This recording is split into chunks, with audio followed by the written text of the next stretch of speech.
آج سے 4,500 سال پرانی تہذیب وادی سندھ۔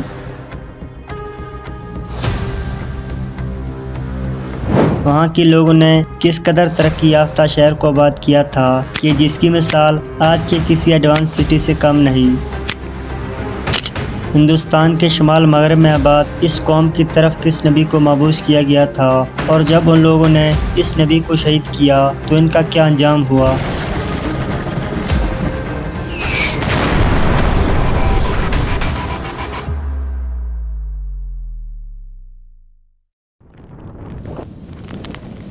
آج بھی دنیا کے کونے کونے میں ایسے کھنڈرات موجود ہیں جو اپنی شاندار ہزاروں سال قدیم شان و شوکت کی گواہ ہے۔ ان کی طاقت و قوت، لشکر، صلاحیت اور زمانے کبھی پوری دنیا پر اپنا اثر چھوڑ رہی تھی، لیکن اب وہ نہ اقوام ہے اور نہ ہی ان کے وہ شاندار علاقے۔ ان اقوام میں فطرت، حادثوں، حملہ آوروں اور تقدیر کے ساتھ ہر لمحہ جنگ لڑی۔ ان میں کچھ تو اپنے کفر و شرک، فتنہ و فساد، کچھ مال و دولت کے نشے میں چور ہو کر تباہ و برباد ہو گئے، جبکہ کچھ اقوام اور تہذیب کی بربادی کی وجہ یہ بنی کہ وہ تمام گناہوں اور سرکشی سے روکنے کے لیے اللہ نے جن نیک بندوں اور پیغمبروں کو مبعوث کیا، انہوں نے نبیوں کو ہی شہید کر ڈالا اور اپنے خالق کے خلاف کھلے عام بغاوت کی۔ چند ایسی ہی تہذیبوں میں ایک تہذیب وادی سندھ بھی ہے۔ وادی سندھ دراصل کوئی ایک ریاست یا شہر کا نام نہیں تھا، بلکہ یہ جنوبی ایشیا کے شمال مغربی علاقوں میں کانسے کے دور کی ایک تہذیب تھی جو 3,500 سال قبل از مسیح سے 1300 قبل از مسیح تک ایک بڑا اور پھیلا ہوا علاقہ تھا، جس میں بہت سارے ترقی یافتہ شہر اور گاؤں آباد تھے۔ یہ وہ دور تھا جب ہندوستان پر آریاؤں کی آمد بھی نہیں ہوئی تھی۔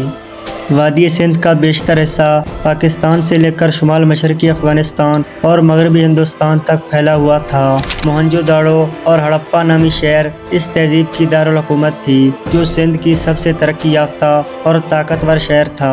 موہنجو داڑو کو کسی اونچائی سے دیکھا جائے تو یہ شہر 2 حصوں میں منقسم تھا۔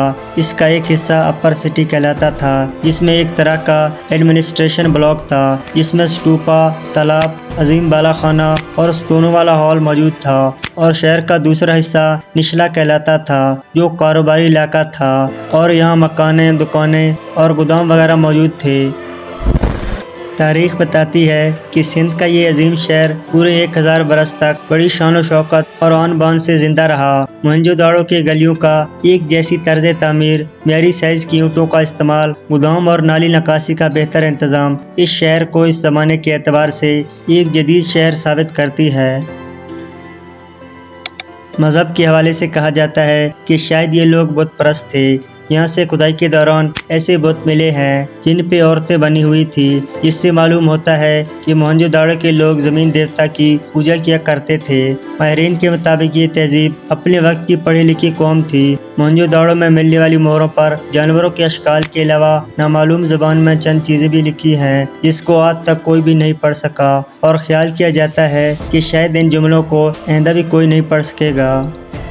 جہاں قرآن مجید میں ایک طرف عاد و سمود، بنی اسرائیل، اہل روم اور اہل فارس جیسے بڑے اقوام کا ذکر ہے، تو وہیں ممکن ہو کہ وادی سندھ کی اس بے مثال اور عظیم قوم کا بھی ذکر قرآن مجید میں موجود ہو، جو دنیا کے قدیم ترین تہذیب میں سیر فہرست ہے۔ لہذا قرآن مجید میں ارشاد باری تعالیٰ ہے، اس سے پہلے نوح کی قوم اور اصحاب الرس اور سمود جھٹلا چکے ہیں، اور عاد اور فرعون اور لوط کے برادران اور ایکا والوں اور تبا کی قوم نے بھی انکار کیا تھا۔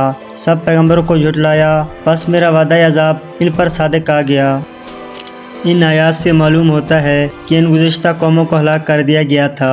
ان میں سے ایک قوم اصحاب رس یعنی کنویں والے تھے۔ لہذا مورخین اور مفسرین کا خیال ہے کہ اصحاب الرس کا تعلق عیسیٰ علیہ السلام سے بھی پہلے کے زمانے کا ہے۔ یہ ایک خوشحال قوم تھی جسے اللہ نے بے شمار نعمتیں عطا کی تھی۔ ان کے علاقوں میں ایک بہت بڑا کنواں تھا جس سے وہ پانی پیتے اور کھیتوں میں آب پاشی کیا کرتے تھے۔ اس کنویں سے پورا شہر پانی پیتا اور اپنے مویشیوں کو بھی پلاتے۔